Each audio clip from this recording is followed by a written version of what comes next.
जी नमस्ते।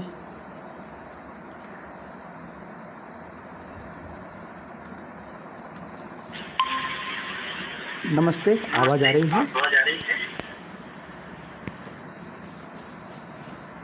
ठीक है जी, नमस्ते। कक्षा हम आरंभ करते हैं। कल की जो कक्षा थी उसका थोड़ा हम एक बार रिवीजन करें, फिर आगे बढ़ते हैं। और उससे भी पहले हम स्तुति करते हैं महर्षि पतंजलि की। ॐ योगेन चित्तस्य पदेन वाचां मलं शरीरस्य च वैद्यकेन योपाकरोत्वं प्रवरं मुनीनां पतञ्जलिं प्राञ्जलिरानतोऽस्मि। पतंजलिं प्राञ्जलिरानतोऽस्मि। हमने कल जिन सूत्रों का अभ्यास किया था वह क्रिया योग से संबंधित थे। द्वितीय जो पाद है, साधन पाद, उससे संबंधित सूत्र था तपः स्वाध्यायेश्वर प्रणिधानानि क्रिया योगः। इसमें तप, स्वाध्याय, ईश्वर प्रणिधान, ये तीन चीज़ें, तप, स्वाध्याय और ईश्वर प्रणिधान, ये तीन जो चीज़ें हैं वह क्रिया योग के अंतर्गत आती हैं। इनका हमने संपूर्ण विधिवत अध्ययन किया था, जिसमें तप का अर्थात धर्म आचरण करते हुए शीत उष्ण, सुख दुख, मान अपमान, लाभ हानि आदि द्वंद्वों को सहन करना, ये तप के अंतर्गत आता है। स्वाध्याय का अर्थ था मोक्ष शास्त्रों का अध्ययन, अध्यापन, ऐसे शास्त्र जो स्वयं का बोध कराएं।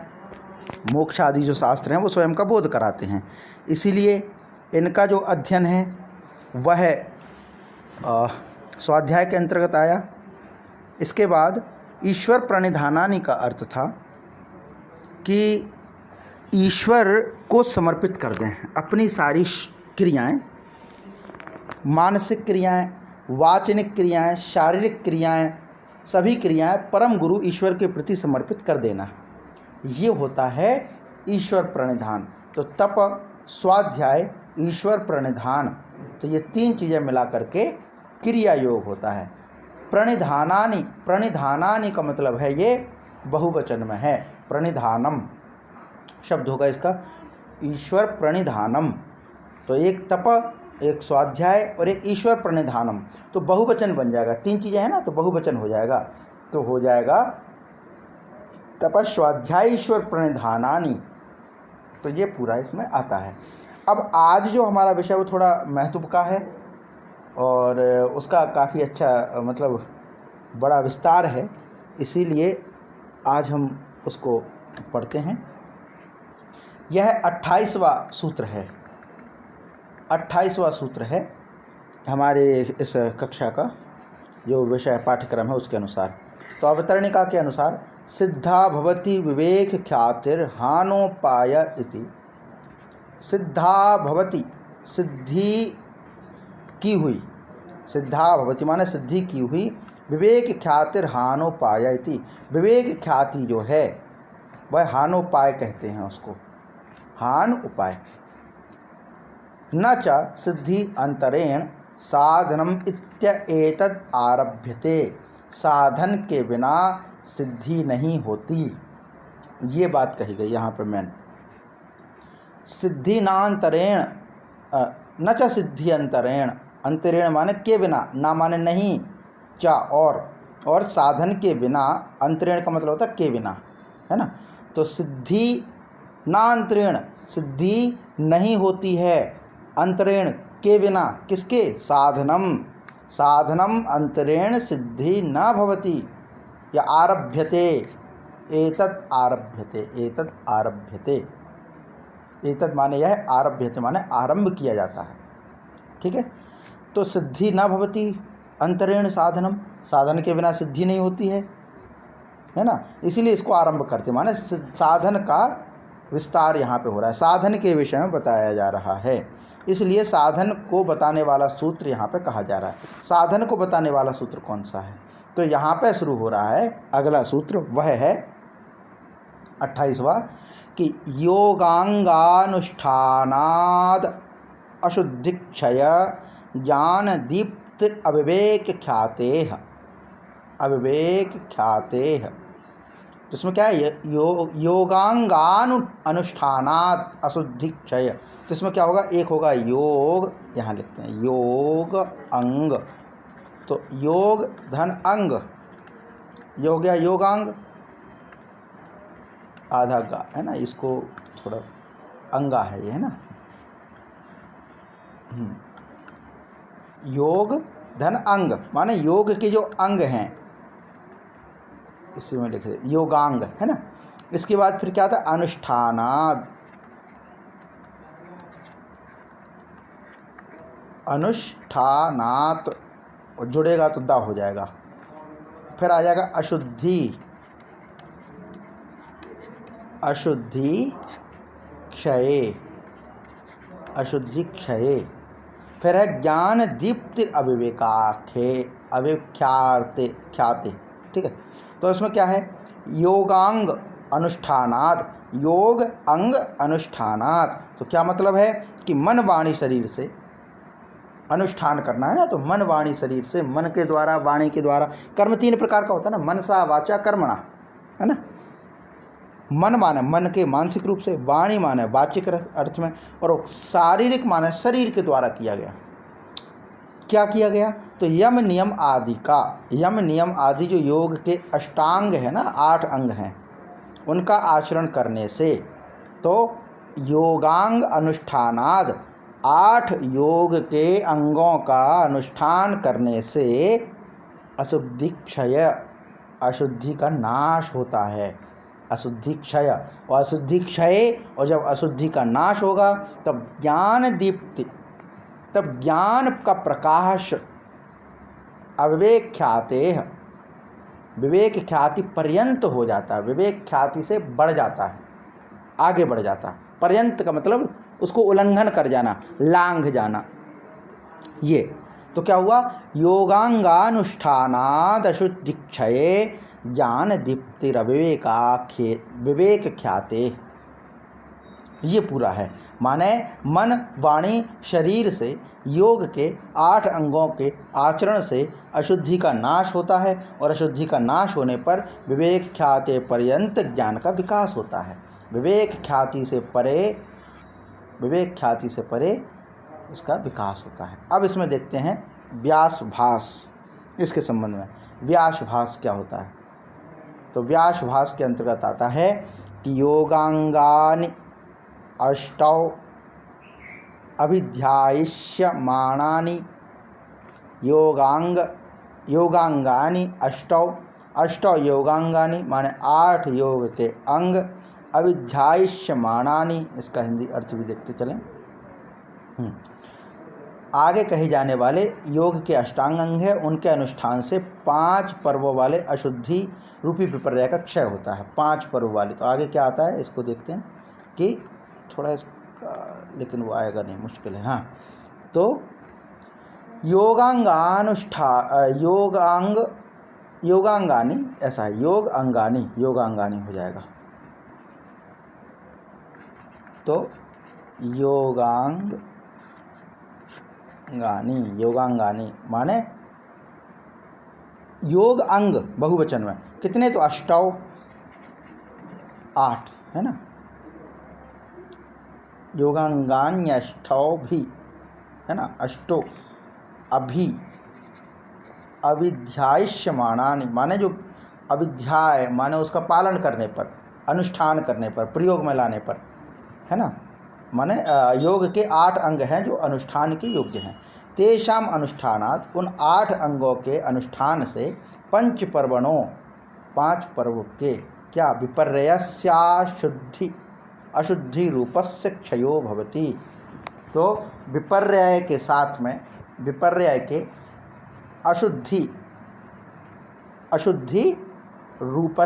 अशुद्धि रूपस्य माने कि हम जब इनका अनुष्ठान करेंगे, किसका?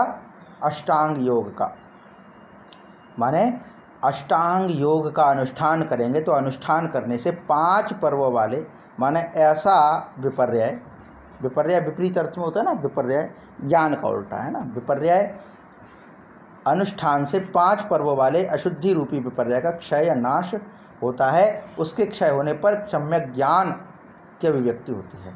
जब ये क्षय होगा तब क्या होगा? आगे की जो पंक्ति है उसमें लिखा है, क्या होगा? तत्क्षय सम्यक ज्ञानस्याभिव्यक्ति है। ये पूरा हो गया। माने तेषाम अनुष्ठानात् पंच पर्वणों, किनके अनुष्ठान से? तो अष्टांग योग, योगांग, अष्ट योगांग माने 8 प्रकार के योगांगों के अनुष्ठान से 5 प्रकार के 5 पर्व वाले विपर्य का अशुद्धि रूप का क्षय होता है। और उसका क्षय होने पर विपर्य की अशुद्धि का क्षय होगा। विपर्य कैसा है?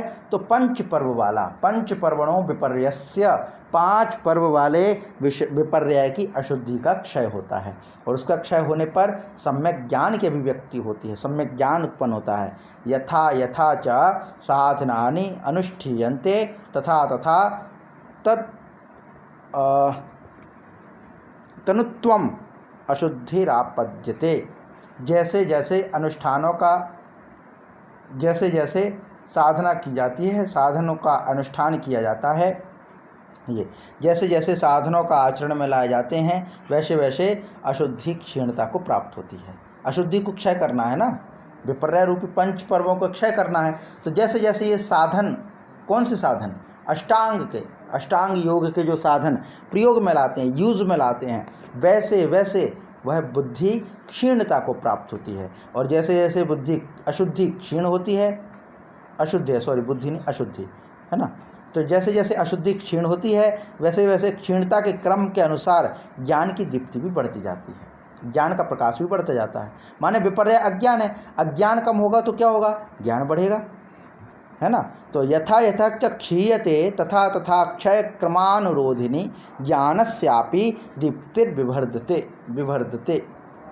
तो जैसे जैसे क्षीयते यानी नाश होता है विपर्य का, 5 प्रकार के विपर्य का, 5 पर्व वाले विपर्य का जैसे जैसे नाश होता है, क्षय होता है, वैसे वैसे क्षय के क्रम में ज्ञान का भी प्रकाश बढ़ता है। विवर्धते माने बढ़ता है, दीप्त माने प्रकाश, ज्ञानस्य ज्ञान का दीप्त विवर्धित होता है, ठीक है, बढ़ता है। फिर आगे आता है स खल्वेशा विवृद्धि प्रकर्षम अनुभक्तया विवेक ख्याते। तो आगे आता है सा खल्वेशा, यह जो विवृद्धि है माने ज्ञान की वृद्धि होता है, ज्ञान की दीप्ति की जो वृद्धि होती है, यह वह विवृद्धि विवेक ख्याति पर्यंत अर्थात गुणों और पुरुष के स्वरूप के ज्ञान तक प्रकर्षता को अनुभव में लाती है। माने ज्ञान तक प्रकर्षता को अनुभव में लाती है। वह जो व्यक्ति है जो इस दीप्ति प्रकाश, ज्ञान का जो दीप्ति है, माने ज्ञान का प्रकाश जब बढ़ता है व्यक्ति का, ज्ञान का प्रकाश जब व्यक्ति का बढ़ता है और अज्ञान का क्षय होता जाता है, तो यह जो विवृद्धि है माने यह जो बढ़ोतरी है, वह विवेक ख्याति पर्यंत, विवेक ख्याति, विवेक की प्रसिद्धि माने एक विवेक माने एक कॉमन सेंस, एक बुद्धि का प्रकार है ना, समझ जिसको हम कह देते हैं, विवेक कॉमन सेंस कह देते हैं अक्सर। यह सुपर इंटेलिजेंस तो खैर और ऊंची हो जाती है, प्रज्ञा के स्तर की आ जाती है। तो ये विवेक ख्याति पर्यंत अर्थात गुण एवं पुरुष के स्वरूप, गुण के स्वरूप एवं पुरुष के स्वरूप के ज्ञान तक, गुण का ज्ञान और पुरुष के स्वरूप का ज्ञान तक प्रकर्षता को अनुभव में लाती, माने उस स्तर तक व्यक्ति को पहुंचाती है जो पुरुष माने आत्मा के स्वरूप को जाने और उसके गुण के ज्ञान को जाने। फिर आगे आता है योगांग अनुष्ठान अशुद्धियों के वियोग के कारण है, जैसे कि परशु माने छेद्य लकड़ी के वियोग के कारण है। इसमें क्या कहा गया है? यह है कि आगुण पुरुष स्वरूप विज्ञानार्थद्यर्थ, विज्ञानादि अर्थ माने इसमें आगुण माने गुण तक, आगुण का मतलब गुण, संपूर्ण गुण आ जाए उसमें, और पुरुष स्वरूप विज्ञान आदि अर्थ, इसका अर्थ जो है माने प्रकर्षता को प्राप्त होता है।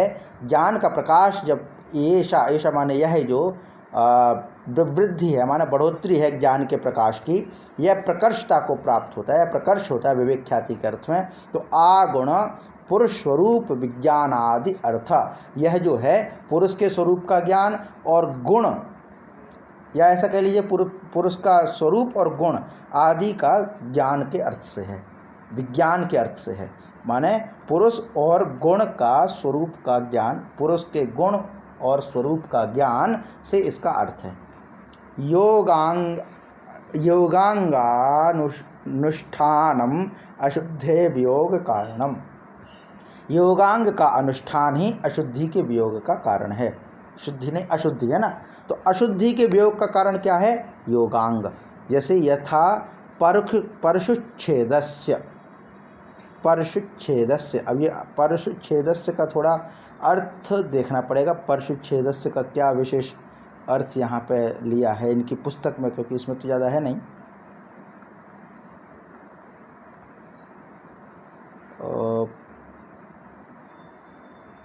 नहीं, ये तो आ गया अगला।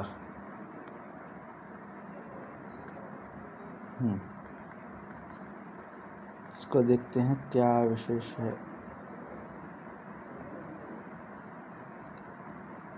चलिए इसको अभी पहले देखते हैं पूरा, फिर अगर आता है उसमें व्याख्या में तो करते। परशुच्छेदस्य को अभी थोड़ा क्या तर्क देना चाह रहा है वो थोड़ा अभी रहेगा। परशु माने छेद गई लकड़ी के वियोग के कारण।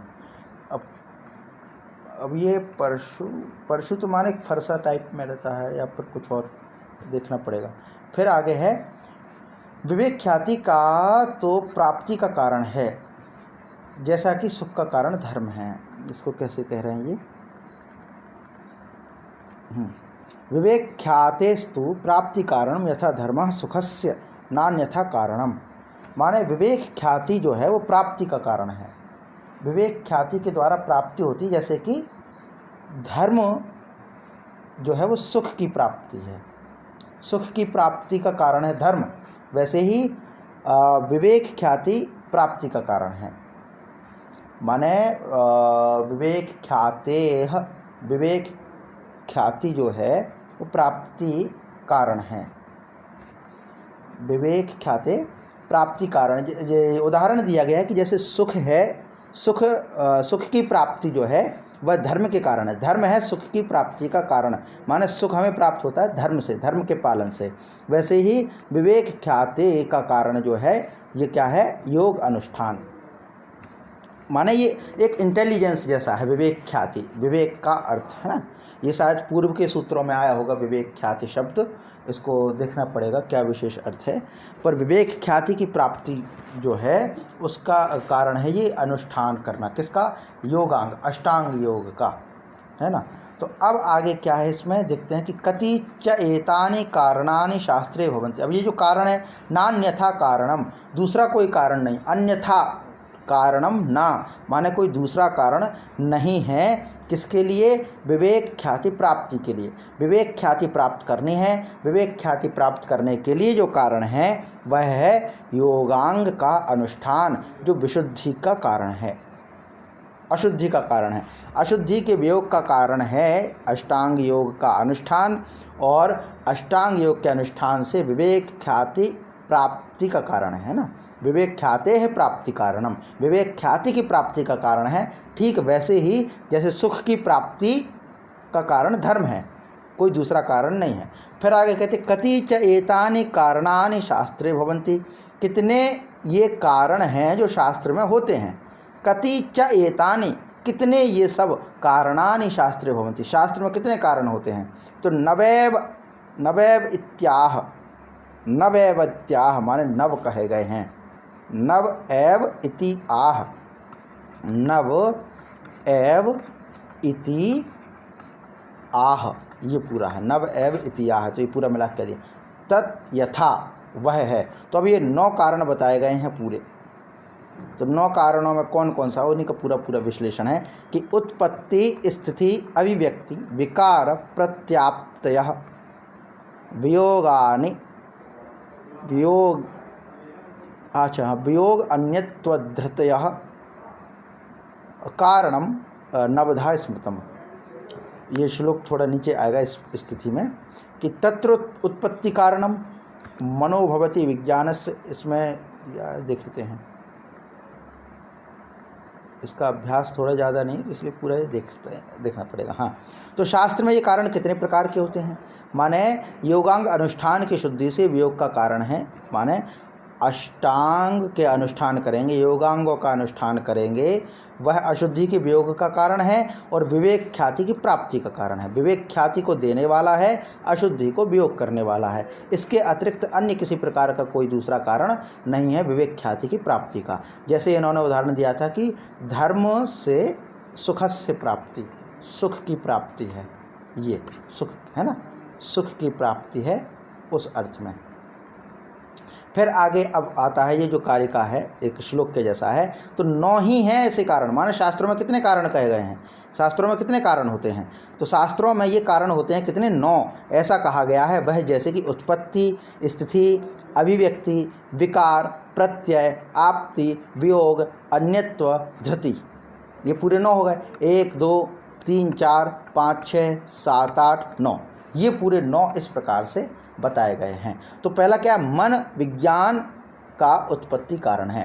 मन जो है विज्ञान की उत्पत्ति का कारण है। तो इसमें पूरे ये भी साथ में पढ़ते चलें कि क्या मनोभवति विज्ञानस्य, विज्ञानस्य मनोभवति विज्ञानस्य, है ना, कारण मन से उत्पन्न होता है विज्ञान। तो मनो क्या कारणम भवति, है ना, उत्पत्ति कारणम मनोभवति विज्ञानस्य, विज्ञान की उत्पत्ति का कारण क्या है, मन। फिर है स्थिति कारणम, स्थिति कारणम क्या, उत्पत्ति कारण हो गया कि मन से उत्पत्ति होती है विज्ञान की। स्थिति कारणम क्या है, तो मनसः पुरुषार्थता शरीरस्य व्यवहार, शरीरस्यैव आहार इति, शरीरस्यैव आहार इति। इसका मतलब क्या है कि एक तो हो गया कि मन विज्ञान की उत्पत्ति का कारण है। फिर मन की स्थिति का कारण पुरुषार्थता है, जैसे कि शरीर की स्थिति का कारण आहार है। मन की स्थिति क्या है, तो पुरुषार्थ, पुरुषार्थता, पुरुष का अर्थ माने जीवन का अर्थ, पुरुष का अर्थ। तो पुरुषार्थ जो है, चाहे इसका ये अर्थ लगाना, पुरुषार्थ 4 प्रकार का होता है, धर्म अर्थ काम मोक्ष, ये पुरुषार्थ। दूसरा पुरुष के अर्थ से हो सकता है, आत्मा के अर्थ से। तो मन की स्थिति का कारण है, मन की स्थिति जो है वो उसका कारण क्या है, पुरुषार्थ है। कैसे, जैसे शरीर की स्थिति का कारण आहार है, जैसे शरीर स्वस्थ रहेगा आहार से, मन स्वस्थ रहेगा, मन की स्थिति स्वस्थ रहेगी पुरुषार्थ से, पुरुषार्थ से। ये हो गया। अब अभिव्यक्ति का कारण क्या है, अभिव्यक्ति का कारण इन्होंने बताया है, अभिव्यक्ति कारण, तो अभिव्यक्ति कारणम यथा रूपस्यालोकस्तथा रूप ज्ञानम, रूपस्यालोक, रूपस्यालोक तथा रूप ज्ञानम। तो जैसे आलोक का मतलब प्रकाश, रूपस्य माने रूप का। तो अभिव्यक्ति का कारण क्या है, जिस प्रकार रूप की अभिव्यक्ति का कारण प्रकाश है, उसी प्रकार रूप का ज्ञान भी रूप की अभिव्यक्ति का कारण है। इसमें क्या कहा गया, जिस प्रकार रूप की अभिव्यक्ति का कारण क्या है, रूप प्रकट कब होता है, प्रकाश में। कोई कितना ही स्वरूप क्यों ना हो, अच्छा सुंदर रूप वाला स्वरूप क्यों ना हो, बहुत सुंदर हो, लेकिन कब तक नहीं है उसका प्रभाव, जब तक प्रकाश ना हो। अंधेरे में कोई कितना भी सुंदर, क्या मतलब का, प्रकाश ना रहे। तो प्रकाश जो है वो रूप की अभिव्यक्ति, रूप अभिव्यक्त हो पाता है प्रकाश में। वैसे ही रूप का ज्ञान भी अभिव्यक्ति का कारण है, रूप का ज्ञान भी रूप की अभिव्यक्ति का कारण है। भाई रूप का ज्ञान तो हो, हम कब बता पाएंगे कौन सी गाड़ी सुंदर है, कौन सी गाड़ी अच्छी, कौन सी नहीं, जब हमें सुंदरता का ज्ञान होगा, रूप का ज्ञान होगा। जब हमें ज्ञान ही नहीं है तो प्रकाश बना रहे, तो अभिव्यक्ति का ज्ञान भी आवश्यक है। इसीलिए कहा गया कि अभिव्यक्ति का कारण क्या है, तो जिस प्रकार रूप की अभिव्यक्ति का कारण प्रकाश है, उसी प्रकार रूप का ज्ञान भी रूप की अभिव्यक्ति का कारण है। फिर आगे आता है मन के विकार का कारण। अब इसमें देखते हैं आगे अगला जो है इसमें तो अब है, तो विकार कारणम मनसो विषयांतरणम, विकार कारणम, अब जो आ रहा है अभिव्यक्ति के बाद विकार, तो विकार कारणम मनसो विषयांतरम, विषयांतरम यथा अग्निपाक्यस्य, अग्निपाकस्य। अब इसमें उदाहरण दिया है अग्निपाकस्य कैसा है, तो इसमें आया है कि मन के विकार का कारण क्या है? विषयांतर होना। मन में विकार कब आता है? तो बोले विषयों का अंतर है ना, विषयांतर। जैसे कि पकाने योग्य पदार्थ का कारण अग्नि होता है, तो विकार कैसे उत्पन्न होता है? तो बोले मन में विषयांतर चिंतन, विषयों का, अलग अलग विषयों का चिंतन है ना, वो विकार उत्पन्न करता है। जैसे पकाने योग्य पदार्थ का कारण अग्नि होता है, माने कोई पकाने योग्य पदार्थ है, वो कब पकेगा? जब अग्नि कारण है पकने वाले का। माने कोई भोज पदार्थ है, वो पक रहा है, तो पकने योग्य पदार्थ का जो पकाया जाना है, ऐसे पदार्थ का कारण क्या है? अग्नि है। पकाए जाने योग्य पदार्थ का कारण अग्नि है। वैसे ही मन के विकार का कारण विषयांतर है, माने अन्य विषयों का चिंतन है, विषयांतर। मन में विकार कब आता है? मन में विकार तब आता है जब हम अन्य विषयों का चिंतन करते हैं, अन्य विषयों का चिंतन करते हैं। सबसे पहले विकार चिंतन के रूप में आता है। पहले चिंतन होगा, फिर आसक्ति बढ़ेगी उसके प्रति। पहले चिंतन होता है, सबसे पहले मानसिक में वो चीज़ आती है। अब ज्ञान का कारण, तो ज्ञान का कारण क्या है? जिसमें जिसका सूक्त है पूरा, प्रत्यय कारणम। प्रत्यय माने ज्ञान, प्रत्यय कारणम क्या है? तो धूम ज्ञानम अग्नि ज्ञानस्य, धूम ज्ञानम अग्नि ज्ञानस्य। तो इसका मतलब क्या है कि धुआं जान लेने से, धुआं का ज्ञान होने से अग्नि का ज्ञान होता है ना। जैसे धूम ज्ञान अग्नि के ज्ञान का कारण होता है, वैसे ही ज्ञान का कारण है। माने ज्ञान कैसे उत्पन्न होगा? तो ज्ञान उत्पन्न होगा जैसे धुआं का ज्ञान हो जाए तो अग्नि का ज्ञान है ना। धूम ज्ञान अग्नि, धुएं का ज्ञान जो है वो अग्नि का ज्ञान है। वैसे ही ज्ञान का कारण ये है। ज्ञान का कारण इन्होंने स्पष्ट निर्देश नहीं किया, ज्ञान का कारण क्या है?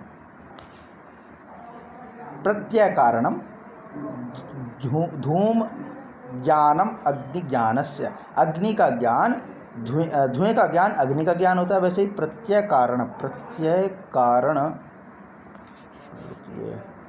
प्रत्यय कारण, प्रत्यय कारण से इन्होंने ज्ञान से लिया है। ज्ञान का कारण धुएं का ज्ञान, अग्नि का ज्ञान। आगे प्राप्ति कारण, इसको थोड़ा देखते हैं। प्रत्यय कारण क्या है? प्राप्ति कारण, प्राप्ति कारण क्या है? प्राप्ति माने आप्तयः, आप्तयः जो है, तो प्राप्ति कारणम तो योगांग अनुष्ठानम विवेक ख्याते, ये हो गया। प्राप्ति कारण क्या है? तो योग अंगों का अनुष्ठान विवेक ख्याति प्राप्त कराता है, ये प्राप्ति का कारण है। माने प्राप्ति होना कारण क्या है? प्राप्ति क्या है? तो कहते हैं विवेक ख्याते है प्राप्ति, विवेक की प्राप्ति है। फिर वियोग, वियोग क्या है? तो वियोग है कारणम तदैव अशुद्ध है, जो कारण है विवेक का। विवेक का क्या, वियोग का क्या कारण है? वियोग क्या होता है? देखिए इसमें देखते हैं कि प्राप्ति का कारण है अष्टांगों का अनुष्ठान विवेक ख्याति की प्राप्ति का कारण है। माने प्राप्ति का कारण माने जिससे वो कार्य सफल हो, कारण माने कार्य पूर्ण हो। जैसे प्राप्ति क्या होगी? तो बोले विवेक ख्याति, विवेक ख्याति मिले तो विवेक ख्याति रूपी प्राप्ति का कारण क्या है? तो ये जो हो जाएगा वो प्राप्ति का कारण है, माने प्राप्ति कराने वाला कारण है विवेक ख्याति। आगे वियोग कारण क्या है? तो योगांग अनुष्ठान की अशुद्धि के वियोग का कारण है। योगांग अनुष्ठान करना, योग के अंगों का अनुष्ठान करना, योग के अंगों का पालन करना ही अशुद्धि का वियोग होगा। वियोग का कारण अशुद्धि के वियोग का कारण है। माने वियोग, अशुद्धि का वियोग कराने का कारण क्या? अनुष्ठान, योगांग अनुष्ठान। फिर अन्यत्व कारण, अन्यत्व कारण, अन्यत्व कारण क्या है? तो इसको पहले पढ़ते कि अन्यत्व कारण जैसे कि सोने के रूपांतरण का स्वर्णकार कारण होता है। माने सोना जो बदलता है, सोने का रूप परिवर्तित होता है, सोने का जो रूपांतर होता है उसका कारण सुनार होता है, स्वर्णकार, सोने का रूपांतर। इसी प्रकार एक स्त्री के ज्ञान में मोह का कारण, स्त्री के प्रति मोह का कारण अविद्या, दुख का कारण द्वेष, सुख का कारण राग, मध्यस्थता का कारण तत्व ज्ञान है। माने अन्यत्व, अन्य कारणों को देख रहे हैं, ये अन्य कारणों को। तो अन्य कारणों में क्या है कि जैसे सोने का रूपांतरण का कारण स्वर्णकार होता है, वैसे ही स्त्री के ज्ञान में मोह, स्त्री का कारण क्या है? मोह। और मोह का, अच्छा स्त्री में ज्ञान के, ज्ञान छोड़ी सीधे रखिए, स्त्री के मोह का कारण क्या है? स्त्री के प्रति जो मोह होता है उसका कारण क्या है? अविद्या, दुख का कारण क्या, हमें दुख होता है उसका कारण क्या है, द्वेष, द्वेष रखेंगे तो दुख होगा। सुख का कारण क्या है, राग, और मध्यस्थ यानी तटस्थ हो पाते इसका कारण क्या है, तो तत्व ज्ञान, तत्व ज्ञान होगा तो आप तटस्थ हो पाएंगे। ये इसकी संस्कृत और पढ़े लेते हैं, फिर आगे और विस्तार 9th नंबर का रह जाएगा, उसको और पढ़े लेते हैं। तो इसमें क्या है, ये वियोग हो गया, वियोग माने तदैव अशुद्ध है, अशुद्धि होगी, अशुद्धि का वियोग होता है। अन्यत्व कारणम यथा स्वर्णस्य स्वर्णकारः, स्वर्ण के आकार का कारण, परिवर्तन का कारण सुनार है। एवं एकस्य स्त्री प्रत्ययस्य अविद्या मूढ़त्वे यानी मोह, अज्ञान रूपी मोह, स्त्री के प्रति ज्ञान का कारण, स्त्री के प्रति स्त्री का जो ज्ञान होता है उसके कारण अविद्या, और मूढ़ माने मोह। द्वेषो दुखत्वे, दुख का कारण द्वेष, रागः सुखत्वे, सुख का कारण राग, और तत्व ज्ञानम माध्यस्थ्ये, मध्यस्थता का ज्ञान तत्व ज्ञान है। ये क्या है, अन्यत्व कारण है, अन्य कारण बताए गए हैं। और धृति कारणम तो शरीरम इंद्रियाणाम तानि च तस्य, महाभूतानि शरीराणाम तानि च परस्परम सर्वेषां तैर्यक योन्यम अनु यौन मानुषम देवतानि च परस्परार्थत्वादिति एवं नव कारणानि तानि च यथा संभवम पदार्थांतरेष्वपि योज्यानि योगानुष्ठानं तु द्विधैव कारणत्वं लभत इति। तो इसका पूरा क्या है, पूरा ये पढ़े देते हैं कि हाँ, धृति कारण क्या है, धृति तो इंद्रियों को धारण करने वाला कारण शरीर है, और वे इंद्रियां शरीर को धारण करने में कारण है। माने इंद्रियों को धारण कौन करता है, कारण शरीर, कारण शरीर इंद्रियों को उत्पन्न करता है, इंद्रियों को धारण करता है, इंद्रियों को बल देता है कारण शरीर, और वे इंद्रियां शरीर को धारण करने में सहायक है। माने शरीर को संपूर्ण करती हैं कौन, इंद्रियां, और इंद्रियों को धारण करने वाला कारण शरीर है। तो शरीर को धारण करने में पंच, और शरीर को धारण करने में पंच महाभूत है। देखिए क्रम चल रहा है पूरी। धृति, धृति का मतलब क्या है, धारण करना, धृति का मतलब धारण करना। तो धारण कौन किसको किया, तो इंद्रियों को धारण करने वाला कारण शरीर, और वे इंद्रियां शरीर को धारण करती हैं, और शरीर को धारण करने में पंच महाभूत कारण हैं, और ये सब एक दूसरे को धारण करने में कारण हैं। ये सभी एक दूसरे को धारण करें हैं। धृति का कारण माने धारण करने का कारण। तो ये पूरा हो गया। अब आगे तिर्यक माने पशु पक्षी आदि। तिर्यक, तिर्यक में क्या था, पशु पक्षी आदि, मनुष्य और देवता परस्पर एक दूसरे के निमित्त सहयोगी होने से परस्पर धृति के कारण हैं। माने पशु पक्षी एक दूसरे का सहयोग करते हैं, मनुष्य देवता ये सभी परस्पर, जैसे कहते हैं ना कि यज्ञ करें मनुष्य और देवता बलवान होते हैं, देवताओं को बल मिलता है, देवता परिपक्व होते हैं, देवताओं को उतना मतलब ऊर्जा मिलती है, किससे, मनुष्यों के यज्ञ करने से। तो मनुष्य जब यज्ञ करेगा तो देवता परिपुष्ट होंगे, और देवता कृपा करेंगे, अन्न जल की वर्षा करेंगे, वृष्टि करेंगे, पर्जन्य की उत्पत्ति, अन्न की उत्पत्ति होगी, तो मनुष्य स्वस्थ होंगे। तो ये एक दूसरे के सहयोग में आए ना। वैसे ही पशु पक्षी होते हैं, मनुष्य पशु पक्षियों का पालन करता है, संरक्षण करता है, और पशु पक्षी उसका संरक्षण करते हैं। उसको जो है जैसे गौपालन देख लीजिए, है ना, या फिर ठीक है दूध आदि ना दें, कुत्ता है तो वो मनुष्य का सहयोग करता है, मनुष्य उसको रोटी देता है, मांस आदि उसको कुत्ते को मिलता है। तो पशु पक्षी आदि एक दूसरे को धारण करने में सहयोगी हैं, एक दूसरे के निमित्त हैं। तो धृति का कारण, तो 9 प्रकार के हैं। इसको एक बार हिंदी में ही समझे लेते सरलता से, संस्कृत की तो व्याख्या ठीक है, इसमें जो कारण नहीं आएगा उसको हम थोड़ा विस्तार से आगे की व्याख्या में देख लेंगे, क्योंकि ये थोड़ा क्लिष्ट लग रहा है, कठिन सा लग रहा है। इसकी हिंदी पुस्तक वाली व्याख्या भी देखते हैं, शायद कुछ चीज़ें और स्पष्ट हों। कि मन विज्ञान का उत्पत्ति कारण है। उत्पत्ति कारण देखना, उत्पत्ति मानो उत्पन्न करना, कौन किसको उत्पन्न करता है, तो कहते हैं मन जो है वो विज्ञान का कारण है। ठीक है, मन से उत्पन्न होगा विज्ञान, एक कारण ही होगा उत्पत्ति कारण। मैन क्या है इसमें, मैन है इसमें मैन है इसमें उत्पत्ति कारण, जी हाँ, उत्पत्ति कारण, उत्पत्ति कारण है इसमें जो है उत्पत्ति कारण है क्या, मन का विज्ञान है ना, मन से उत्पन्न विज्ञान उत्पत्ति का कारण है। और मन की स्थिति का कारण पुरुषार्थता है, स्थिति, ये है दूसरा कारण। स्थिति पहला था उत्पत्ति कारण, और मन की स्थिति रहे, मन निरंतर रहे। स्थिति का मतलब क्या है, एक गति में रहना, मतलब जैसे होता है ना सृष्टि स्थिति और प्रलय। तो सृष्टि माने उत्पत्ति होना, और प्रलय माने नाश होना, और प्रलय और उत्पत्ति के बीच की जो है वो स्थिति है, जो जीवन है। तो मन जो चल रहा है गति, उसका कारण क्या है? पुरुषार्थता, इस बताया है। कैसे? उदाहरण दिया है, जैसे शरीर की स्थिति का कारण आहार है, वैसे ही मन की स्थिति का कारण पुरुषार्थता है। फिर दूसरा है अभिव्यक्ति का कारण। तो अभिव्यक्ति आ गई, स्थिति आ गई, उत्पत्ति आ गया, अभिव्यक्ति। तो अभिव्यक्ति यानी व्यक्त होना, प्रकट होना, है ना, अभिव्यक्ति करना। अभी कहते हैं ना, अभिव्यक्ति का अधिकार है, विचारों की अभिव्यक्ति। तो विचारों को प्रकट करना माने विचारों की अभिव्यक्ति। यहाँ रूप से संबंध है, रूप की अभिव्यक्ति माने रूप प्रकट होना। तो कहते हैं कि जिस प्रकार रूप की अभिव्यक्ति का कारण प्रकाश है, ये उदाहरण दिया पहले, जिस प्रकार रूप की अभिव्यक्ति का कारण प्रकाश है, उसी प्रकार रूप का ज्ञान भी रूप की अभिव्यक्ति का कारण है। माने जिस प्रकार रूप की अभिव्यक्ति का कारण प्रकाश है, रूप की अभिव्यक्ति कब होती है? क्या कारण है रूप की अभिव्यक्ति का कारण? अभिव्यक्ति का कारण ध्यान रखना, अभिव्यक्ति यानी प्रकट होने का कारण। तो रूप कब प्रकट होता है? किसके कारण? तो बोले प्रकाश के कारण। तो रूप की अभिव्यक्ति का कारण प्रकाश है, उसी प्रकार ज्ञान भी रूप की अभिव्यक्ति का कारण है। माने रूप की अभिव्यक्ति में प्रकाश भी सहायक है, तो ज्ञान भी, किसका ज्ञान? रूप का ज्ञान। रूप का ज्ञान भी अभिव्यक्ति का कारण है। ये हो गया। फिर आगे है मन के विकार का कारण। तो मन का विकार का कारण क्या है? तो बोले विषयांतर होना, अनंतर विषयों का चिंतन, अनंतर विषयों में मन को लगाना, तभी मन में विकार उत्पन्न आएगा। जैसे कि पकाने योग्य पदार्थ का कारण क्या है? पकाने योग्य पदार्थ कैसे उत्पन्न होगा? कारण क्या है? तो बोले अग्नि है। पकाने योग्य पदार्थ का कारण अग्नि है, वैसे ही मन के विकार का कारण विषयांतर है।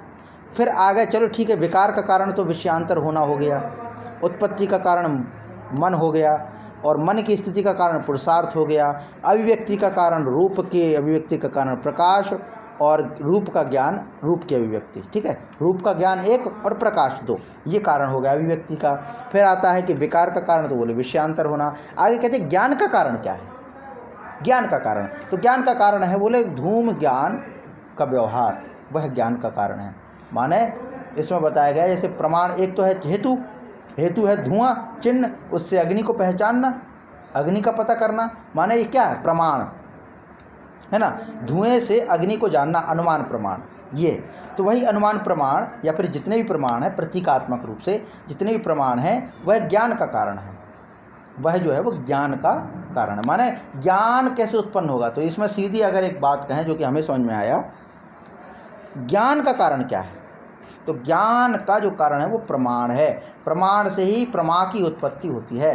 प्रमाण अगर स्पष्ट है तो प्रमा प्राप्त होगा, और प्रमाण अगर स्पष्ट नहीं है तो प्रमा प्राप्त नहीं होगा। हम कुछ ऐसे तर्क दें जो फिट नहीं है तो हमें उसका ज्ञान नहीं होगा।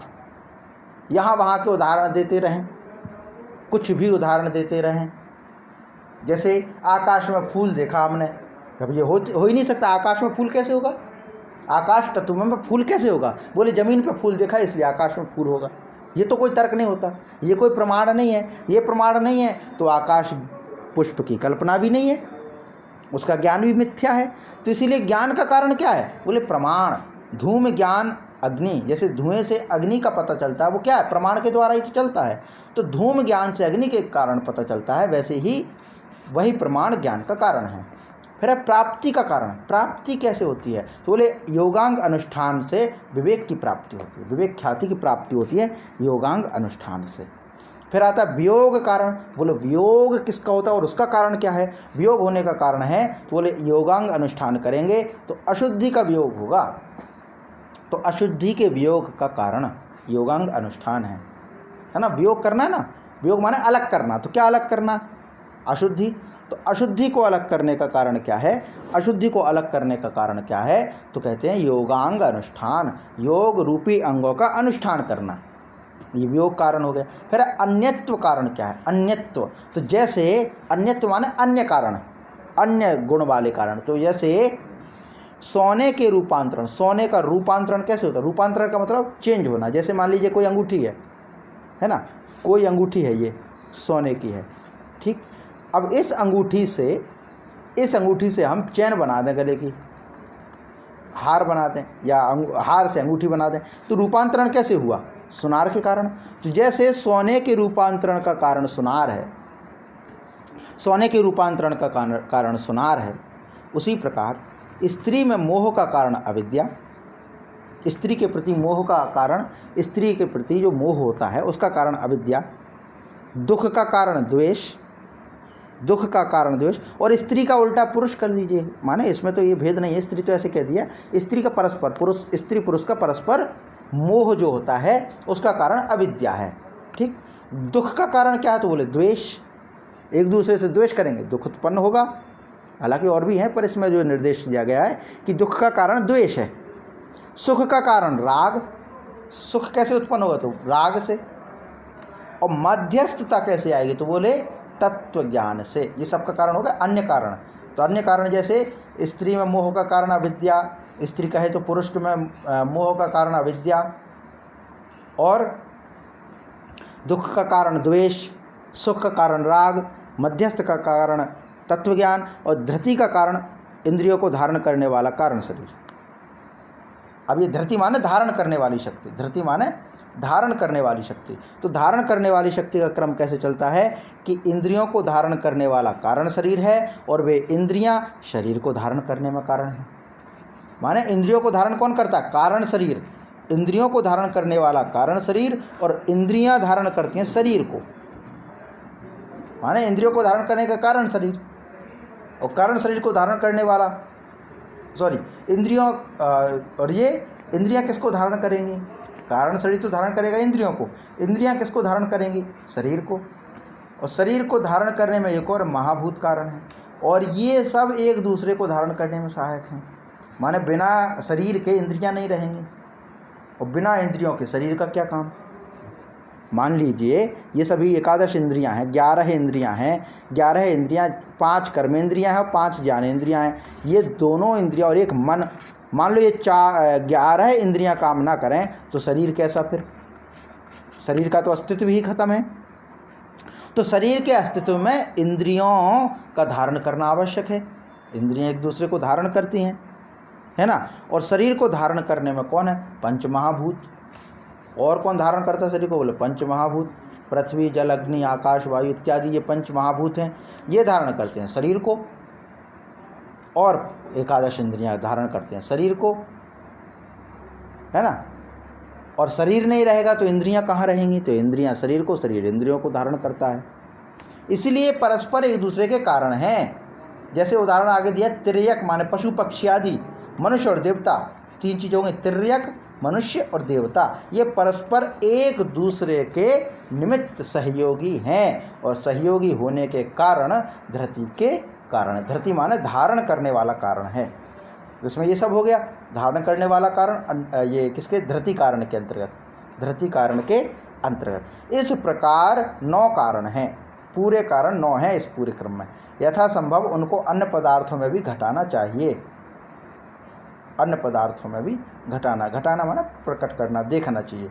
योगांगों का अनुष्ठान तो 2 प्रकार का कारण ही बनता है। ये पूरा आ गया। अब ये थोड़ा योग प्रकाश में जो आया है, माने इन्होंने जो कहा, इस चीज़ को थोड़ा हम पढ़ लें, क्योंकि एक जटिल विषय हो गया, इसलिए इसको पढ़ना आवश्यक है, पढ़ना आवश्यक है। तो इसमें पढ़ेंगे कि सूत्र में हमें बतलाया गया कि यम नियम आदि योग के 8 अंगों का अनुष्ठान करने से अशुद्धि का नाश होगा और ज्ञान की वृद्धि होगी, और ज्ञान की वृद्धि विवेक ख्याति पर्यंत होती है। फिर कहते हैं कि योग के 8 अंग आगे कहे जाएंगे। अभी योग के 8 अंग नहीं कहेगा कौन कौन से हैं। यम, नियम, आसन, प्राणायाम, प्रत्याहार, धारणा, ध्यान, समाधि, ये पूरा अभी नहीं कहा गया, ये तो आगे कहेंगे। पर इन अष्टांग योग का अगर पालन करें, अष्टांग योग का अगर पालन करें तो विवेक ख्याति प्राप्त होगी, ज्ञान की वृद्धि होगी। ये हो गया। अब इतना तो कह दिया, अब कहेंगे कि अष्टांग योग है क्या? भाई पहले क्या हुआ? पहले योग का लक्षण दिया, योग के लक्षण में कह दिया कि योगश्चित्त वृत्ति निरोध, ये बता दिया। फिर चित्त वृत्तियाँ समझाई, इसीलिए पहले कह दिया कि विवेक ख्याति प्राप्त होगी ये अष्टांग योग के अनुष्ठान से। फिर कहेंगे अष्टांग योग कौन है, तो आगे कहेंगे, है ना। उन 8 अंगों का मन, वचन और शरीर से अनुष्ठान करने पर 5 प्रकार की अविद्या, अज्ञान, विपर्य का नाश होता है। विपर्य ये हम पहले पढ़ चुके, इससे स्पष्ट आ जाएगा थोड़ा, है ना। विपर्य का नाश होता है और विशुद्ध ज्ञान की अभिव्यक्ति हो जाती है। अविद्या का नाश होगा, विपर्य का नाश होगा तो शुद्ध ज्ञान उत्पन्न होगा ना। शुद्ध ज्ञान उत्पन्न होगा, हम कहें कि अंधेरा मिट जाएगा, अंधकार मिट जाएगा। तो अंधकार मिटेगा तो क्या होगा? प्रकाश उत्पन्न होगा, सीधी सी बात है। प्रकाश के अलावा कौन है जो अंधकार मिटाएगा? तो ज्ञान के अलावा कौन है जो अविद्या का नाश करेगा? अविद्या नाश होगी कब? जब विशुद्ध ज्ञान अभिव्यक्त होगा। तो विशुद्ध ज्ञान अभिव्यक्त होने के बाद उस ज्ञान की वृद्धि का आधार ईश्वर और अपने विद्या के संस्कार हैं।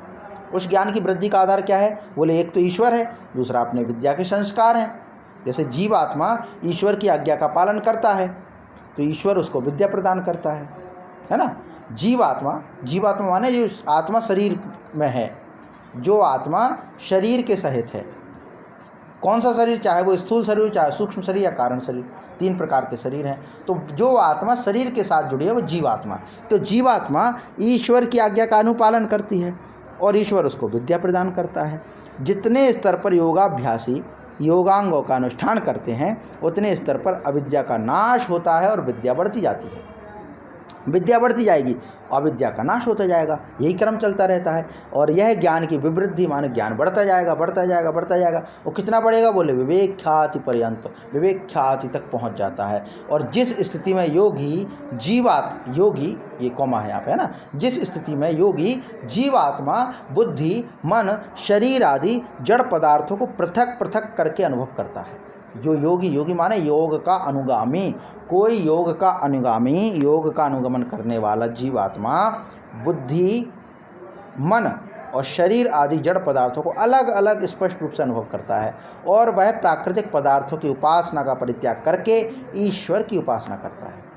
वो समझ जाएगा कि बुद्धि क्या है, मन क्या है, जीवात्मा क्या है, शरीर क्या है और बाहर के संसार क्या है, आश्रम क्या है, ये नदी क्या है, झरने क्या है, पत्थर क्या है, फल क्या है, संसाधन क्या है। ये जब जान जाएगा, एक एक करके पृथक पृथक अलग अलग सबका ज्ञान प्राप्त कर लेगा, सबका अनुभव प्राप्त कर लेगा। और पृथक पृथक अनुभव करके कि ये मेरा शरीर है, मेरा शरीर भोग रहा है इन चीज़ों को और मैं अलग हूँ, मेरा शरीर है, मेरी आंखें देख रही हैं, मैं अलग हूँ। इस प्रकार का जब अनुभव करेगा तो फिर वो क्या करेगा? तो प्राकृतिक पदार्थों को छोड़ेगा। वो प्राकृतिक पदार्थों की उपासना नहीं करेगा, प्राकृतिक पदार्थों की उपासना का परित्याग करके ईश्वर की उपासना करेगा जो नित्य है। और उस स्थिति को विवेक ख्याति कहते हैं। अच्छा, विवेक ख्याति आगे देख लो, विवेक ख्याति किसको कहते हैं? तो ऐसी स्थिति जब व्यक्ति ईश्वर की उपासना करे वो विवेक ख्याति। ये शब्द स्पष्ट हो गया जिसको हम बार बार कह रहे थे क्या है। तो इसका अर्थ ये जाना है विवेक ख्याति क्या है। तो विवेक ख्याति का मतलब है ईश्वर उपासना। ईश्वर उपासना कब होगी और किसको? प्राकृतिक परित्यागों का, प्राकृतिक पदार्थों का परित्याग, प्राकृतिक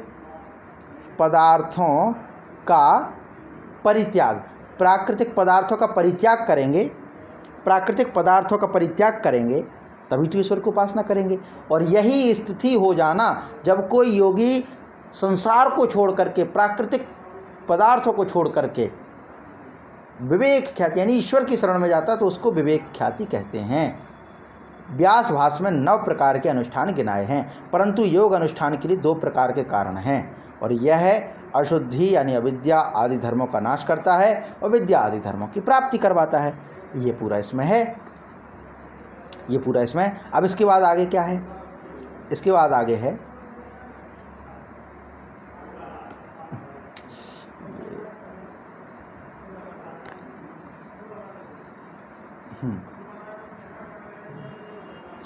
रुकिए थोड़ा, ये डिस्टर्ब कर रहा है। हाँ, तो इतना हो गया ये।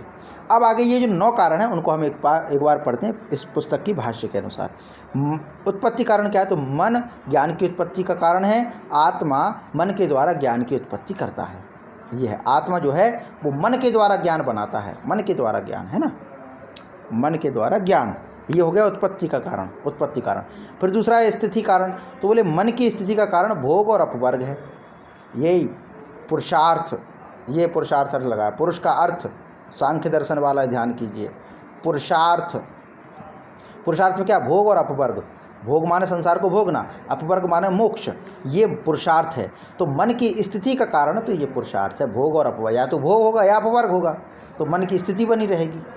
जैसा शरीर की स्थिति का आहार कारण है, शरीर की स्थिति का कारण आहार है, वैसे ही भोग और अपवर्ग मन की स्थिति का कारण है। जब तक भोग और अपवर्ग सिद्ध नहीं होते तब तक मन विद्यमान रहता है, पर सिद्ध होने पर प्रलय को प्राप्त हो जाता है। तो मन की अगर स्थिति है, मन अगर अस्तित्व में है, मन अगर अस्तित्व में है तो इसके अस्तित्व का कारण क्या है? इसके अस्तित्व का कारण है भोगों का बराबर रहना, भोग रहना और अपवर्ग रहना। भोग अगर पूर्ण हो जाए तो फिर मुक्त हो जाएगा, लेकिन भोग पूर्ण नहीं होते, भूख लगती रहती है, चीज़ों की चाह बनी रहती है। एक बार भोग लिया, कुछ समय के लिए मन तृप्त हो जाएगा, फिर ज़रूरत नहीं है, फिर आगे चाहिए। एक बार पेट भर जाए तो फिर कितना भी अच्छा पकवान बना रहे, भूख नहीं लगती है नहीं, खा नहीं सकते। जैसे कि शरीर को आहार मिलने से विद्यमान शरीर रहता, जब तक शरीर को आहार मिलता रहेगा शरीर बना रहेगा, वैसे ही जब तक भोग और अपवर्ग की प्राप्ति नहीं हो जाती तब तक मन बना रहेगा, वो थोड़े थोड़े निवाले से सोने का परिपालन करता रहेगा, और ना मिलने पर शरीर नष्ट हो जाएगा। जैसे भोग मिलना बंद हो जाए तो मन भी नष्ट हो जाएगा। इससे स्पष्ट होता है कि जैसे शरीर की स्थिति का कारण आहार है, वैसे ही मन की स्थिति का कारण भोग और अपवर्ग है। ये हो गया। अब अभिव्यक्ति का कारण, तो अभिव्यक्ति का कारण क्या है? अभिव्यक्ति का कारण है प्रकाश पदार्थ के रूप में अभिव्यक्ति का कारण है, प्रकाश ही अभिव्यक्ति का कारण है। वैसे ही रूप भी अभिव्यक्ति का कारण है। जैसे प्रकाश पदार्थ के रूप के अभिव्यक्ति का कारण है, मान लीजिए सामने कोई वस्तु रखी, पुस्तक रखी है, तो उसके रूप को कब जान पाएंगे? जब प्रकाश होगा। वैसे ही रूप का ज्ञान होगा तभी अभिव्यक्ति हो पाएगी। रूप का ज्ञान भी तो आवश्यक है। मान लीजिए किताब कहते हैं कि आयताकार किताब रखी है एक, तो कैसे पता चलेगा किताब रखी है? जब तक हमें आयताकार रूप का ज्ञान नहीं होगा। तो रूप का ज्ञान होना जरूरी है। फिर विकार, विकार का मतलब क्या है? जब मन विकार का कारण वे अन्य विषय हैं, मन के विकार का कारण वे अन्य विषय हैं जिनके कारण वह ये यानी जानने योग्य विषय को छोड़ देता है। जैसे अग्नि चावल आदि में पकाने का कारण है, अर्थात पकाए जाने वाले पदार्थ के विकार का कारण है। माने इसमें क्या कह रहे हैं? इसमें सीधा कह रहे ये है कि अन्य, विषयांतर शब्द आया था ना, विषयांतर, विषयांतर का मतलब अन्य विषय। मन में विकार आने का कारण क्या है? अन्य विषय, जिनके कारण वह जानने योग्य विषय को छोड़ देता है। भाई यहाँ पे मान लीजिए कोई एक चीज़ रखी है जिसको हमें प्राप्त करना है, उसको प्राप्त ना करके बगल में और बहुत सारी चीज़ें रखी हैं, ये विषयांतर हो गया। ये प्राप्त करना है, यहाँ पे ये बहुत सारी चीज़ें रखी हैं, तो हम क्या करेंगे? तो इसको प्राप्त ना करके हम यहाँ उलझते रहें। ये क्या है? ये क्या है? ये है विकार।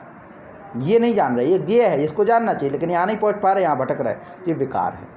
फिर आगे आता प्रत्यय कारण, 9 पूरे हो जाएंगे इसमें। प्रत्यय कारण, तो धूम ज्ञान अग्नि ज्ञान का कारण है। धुएं का ज्ञान अग्नि का ज्ञान हो जाएगा, धुएं को जानना अग्नि को जान लेंगे। तो वैसे ही ये पूरा कारण है। जैसे ही प्रमाण जो है, प्रमाण का अर्थ होता है इसमें, प्रमाण जो है वह प्रत्यय का कारण है। फिर प्राप्ति कारण क्या है? तो योगांग अनुष्ठान, योग अंग आदि अनुष्ठान विवेक ख्याति की प्राप्ति का कारण है। प्राप्ति कारण तो योगांगों का अनुष्ठान करना, योग रूपी अंगों के अनुष्ठान करना विवेक ख्याति का कारण है। ठीक है, ये पूरा होता है। फिर आगे आता है वियोग कारण।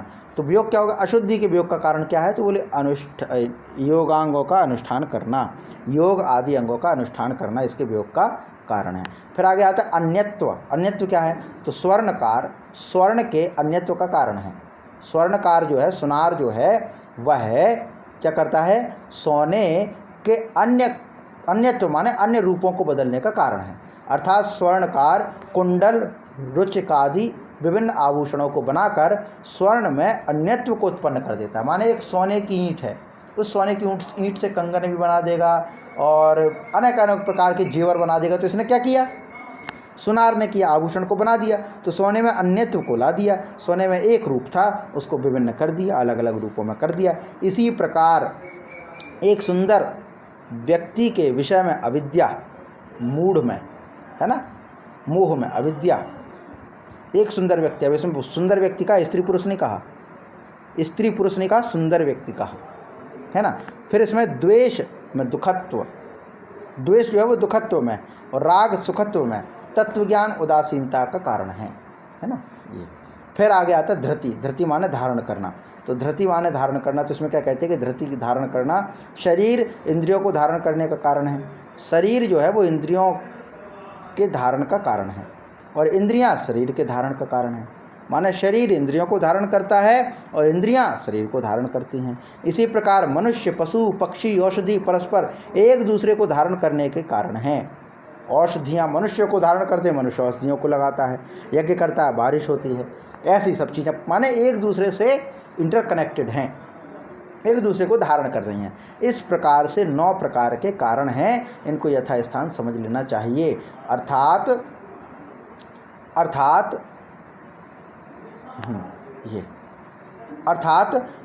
कारण जहाँ पर सार्थक सिद्ध होता है उसको वहाँ कारण के रूप में मानना चाहिए।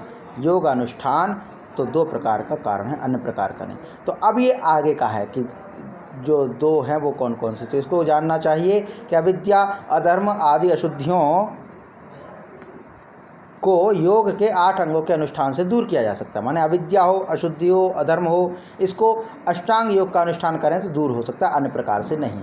तो विवेक ख्याति की प्राप्ति भी इन्हीं अष्टांग योगों के आचरण से हो सकती है। अष्टांग योग के आचरण से व्यक्ति, परिवार, समाज, देश और विश्व की लौकिक उन्नति भी संभव है, मोक्ष की प्राप्ति संभव है। इसलिए अष्टांग योगांगों का, 8 योगांगों का पालन जरूर करना चाहिए सभी को। ये पूरा सिद्ध हो गया, ये पूरा स्पष्ट हो गया, इसका अर्थ स्पष्ट हो गया, जो कि अभी तक स्पष्ट नहीं हो रहा था। तो हमने इसके कारण पूरा ये अर्थ स्पष्ट कर लिया कि अविद्या का नाश करना है, अधर्म का नाश करना है, अशुद्धि का नाश करना, तो अष्टांग योग का पालन करो। और विवेक ख्याति की प्राप्ति करनी है, ईश्वर में अपने आप को स्थिर करना है, तो फिर अष्टांग योग ही एकमात्र कारण है जिसके आचरण करने से, अष्टांग योग का आचरण करने से व्यक्ति, परिवार, समाज, देश और विश्व की लौकिक उन्नति होगी और मोक्ष की प्राप्ति होगी। इसीलिए इन अष्टांग योगों का पालन, अष्टांग योगांगों का पालन सबको करना चाहिए। ये हमारी पूरी कक्षा आज पूरा एक ही सूत्र में समाप्त हो गया। वह सूत्र है 28वां सूत्र है। 28वां सूत्र होने के बाद आगे आते हैं, है ना। आगे का क्रम है जो हम आगे करेंगे उसमें, है ना। अभी समाधान वगैरह विषय उतना महत्व का नहीं है। अगला सूत्र आएगा 29वां, जिसको हम आगे की कक्षा में करेंगे। समय लगभग पूर्ण हो गया है और इसको आज यहीं तक रखते हैं। शेष कक्षा जो है हम कल करेंगे।